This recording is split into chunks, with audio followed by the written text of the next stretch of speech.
Title: My fiancé insisted on a strict prenup to protect her future assets or the wedding would be canceled. I signed instantly. 3 years later, I hit the 5 million jackpot. When she asked her share, I showed the clause she wrote herself. Start: I remember the way she placed the papers on the table, neatly aligned, perfectly stapled, like a silent warning dressed as love. Her hands didn't shake. Mine did. "If you really love me," she said, "you'll sign. My future is important. I need protection." Protection from me. I stared at her flawless smile, the one I once believed was for me alone. Now it felt rehearsed, like a practiced manipulation. And yet, I signed, instantly. Not because I was a fool in love, but because I wanted her to feel safe. I never imagined that safety would eventually become my freedom. The ink wasn't even dry before she exhaled. Relief, not affection. That was the first clue I ignored.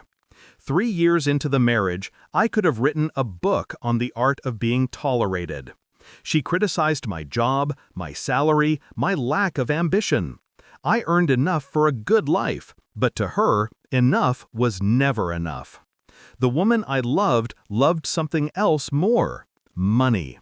I noticed the change slowly at first: the late nights, the locked phone, the rehearsed kindness when we visited her parents, a kiss on the cheek like a politician greeting the crowd.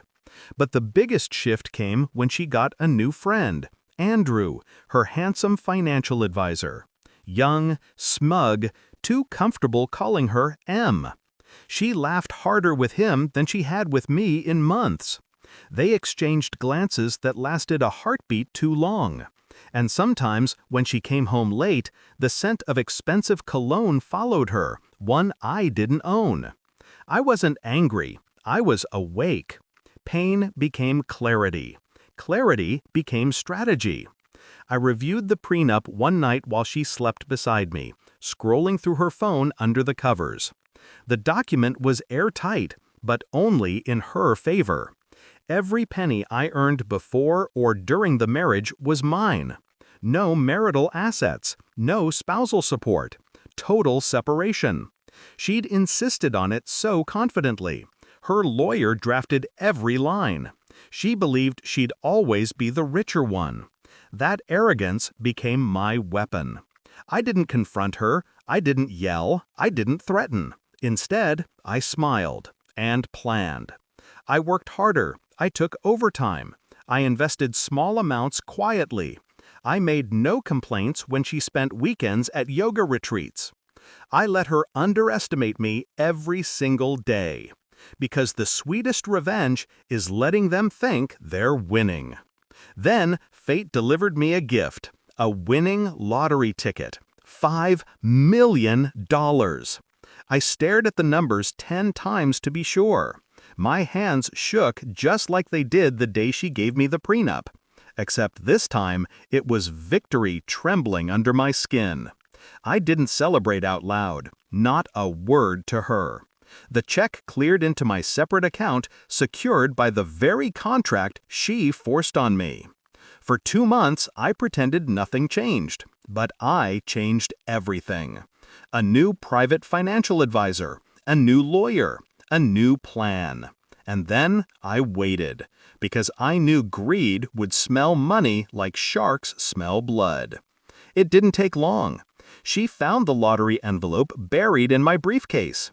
She came running into the kitchen, breathless excitement replacing her usual boredom. "Baby, we won! This is incredible! Our life is going to be perfect now!" I almost laughed. She kissed me with a passion she hadn't shown in years. Suddenly, I was the man of her dreams again, now that I was a millionaire. I played dumb, surprised, relieved. She immediately suggested we remodel the house, buy a new car, invest in a luxury condo.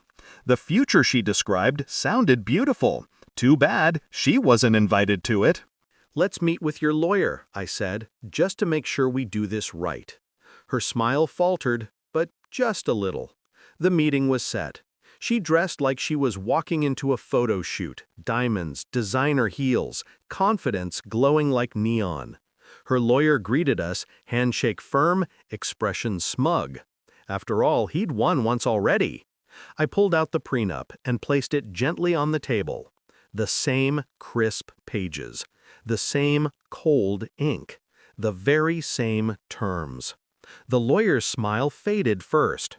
This states full separation of assets. Everything he earns stays solely his. She blinked, confused. Yes, but that was before. No, he corrected her, flipping pages quickly, panic rising. There is no before or after clause. You insisted everything he acquires is separate.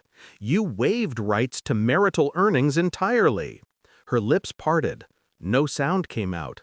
She looked at me, eyes wide, disbelief spreading like a crack in glass.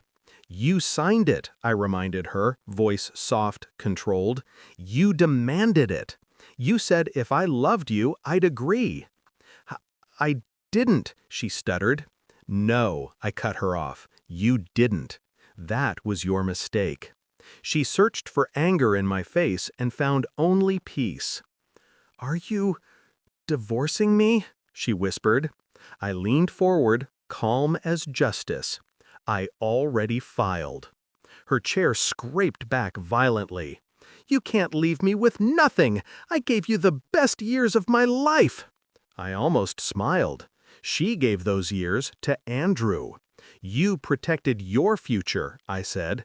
Now I'm protecting mine. Her lawyer closed the folder slowly, defeated. The room felt quiet. Too quiet. Like even the walls knew she'd lost.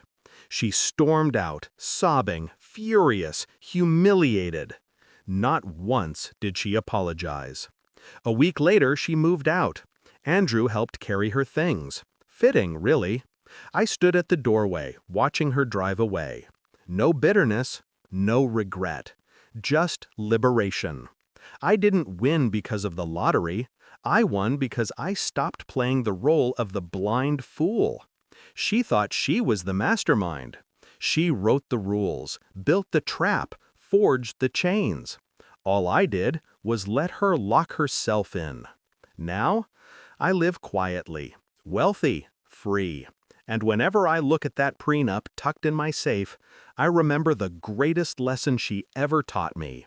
Never stop someone who is busy destroying themselves.